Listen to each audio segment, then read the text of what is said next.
السلام عليكم ورحمة الله تعالى وبركاته. ان شاء الله كامل لاباس عليكم متهنيين وبصحتكم. يعني دائما كما تعودنا وكما تفاهمنا مع بعض، يعني دائما نديروا وصفات سهلة واقتصادية. اليوم جبت لكم هذه الوصفة، يعني قاطو ان شاء الله ينال الاعجاب.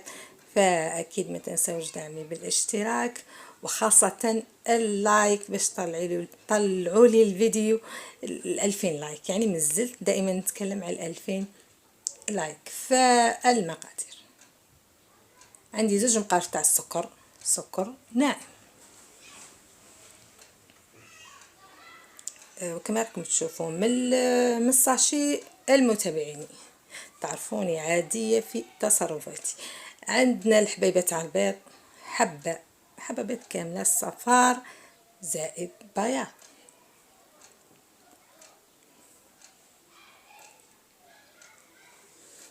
واكيد دائما تخلطي يعني حتى يذوب هذاك السكر. دائما سواء كان السكر جلاسي اللي هو سكر ناعم او السكر الخشن، لازم سر نجاح يعني الحلويات دائما انك تخلطي زين مع البيض. كما قلت لكم عندي نصف الكاس زيت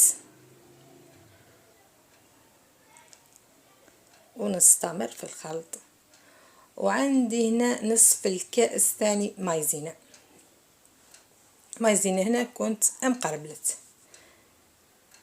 نصف الكاس زيت ونصف كاس مايزينا ومقرف حليب العادي اللي موجود في البيت. وخلطي مليح دائما يذوب السكر ينسجم خاصة الزيت مع البيض ومع السكر. فراح تكون نتيجة، صدقوني راح تكون نتيجة يعني حاجة مليحة. راح نبدأ نضيف الفارينة اللي كنت معناها مقربلتها من قبل.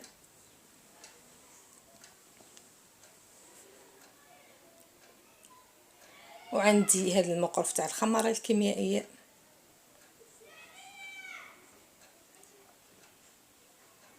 كما راكم تشوفوا يعني وزن هذا الساشي تاع الخمارة الكيميائية 10 غرام، راح ندير نصفها اللي هي 5 غرام. ابسط من هذه الوصفة ما كانش. هذا يعني قاطو تاع الزيت.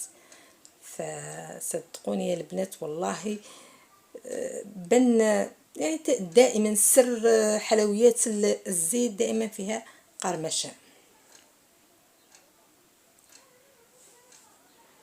ونبدا نضيف الفارينة. واكيد دخل يدك، تعرفوني دائما في وصفاتي لازم ندخل يدي، لازم نستمتع، نحس لهذاك العجين، نحس الملمس هذاك العجين. ف تعودت على خدمتي، لازم ندخل يدي. داخل يدك خلطي مليح وما تعجناش، يعني خلطي برك. فعندك يعني حذاري من العرك، ما تعركيش، خلطي برك. كما راكم تشوفوا فيا مانيش نعرك، راني ندور في العجين برك ونضيف الفارينة. وما تنساوش هذا راه قاطو تاع الزيت، كما قلت لكم قاطو الزيت يجي حساس، يعني في ساعة ينشف. شوفوا البنات صدقوني، ولا اروع ولا احسن ولا اجمل من هذا العجين، سهل بسيط ملمسه ولا اروع.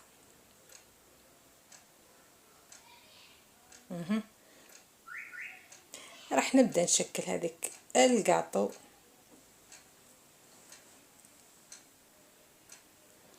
كما راكم تشوفوا جيبي 2 كريات وافتحيها، يعني ماذا بيك ترقي، يعني تمي يعني رقي هذا القاطو لانه فيه الخمره وراح ينتفخ. فمن الاحسن انك يعني تفتحي مليح.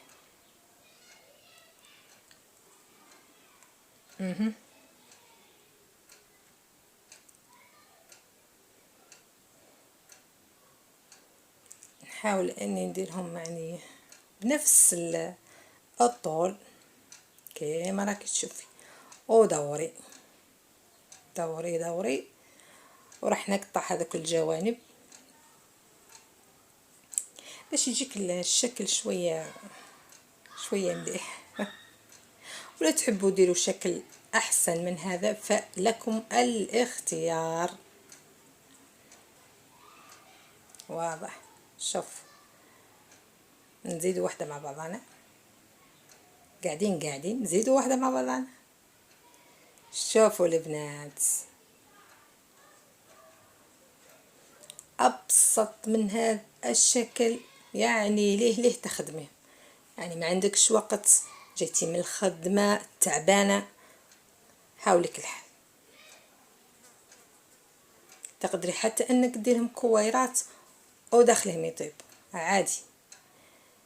المهم انا نعطيكم الوصفه، حتى واني سبقت وانه اعطيتكم هذه الوصفه، فاليوم حبيت نعاودها.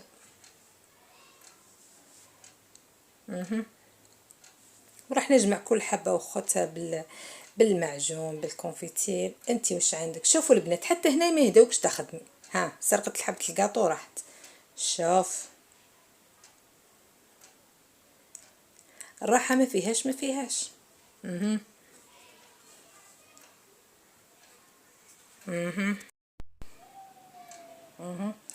كما قلت لكم يعني درت بين حبه وحبه الكونفيتير معجون المشماش، ودرت نواه كوكو. تقدري ديري كاوكاو مرحي،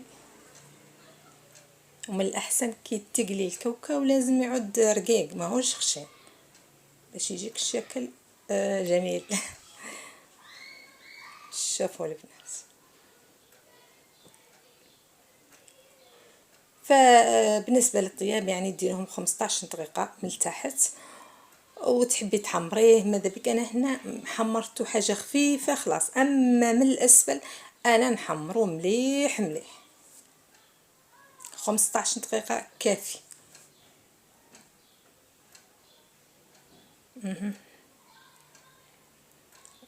نزيدو نعاودو حبه مع بعض. لاصق كل الحبيبه مع خوتها بالكونفيتير معجون المشماش، وندير لها انواع كوكو. الشكل دائما اختياري.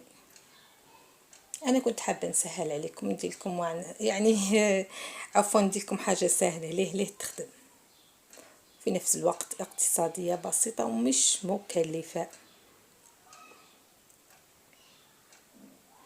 وطيبوا القاطو مليح، حمروه ماكش تحرقوه، حمروه من الاسفل. اما من الفوق متعوده اني ما نحمرش القاطو اصلا، انا من الفوق هذا فقط حمرته حاجه خفيفه من الفوق. فشوفوا البنات، هذا القاطو تاعنا نهار اليوم او وصفتنا لنهار اليوم ان شاء الله تنال الاعجاب. ف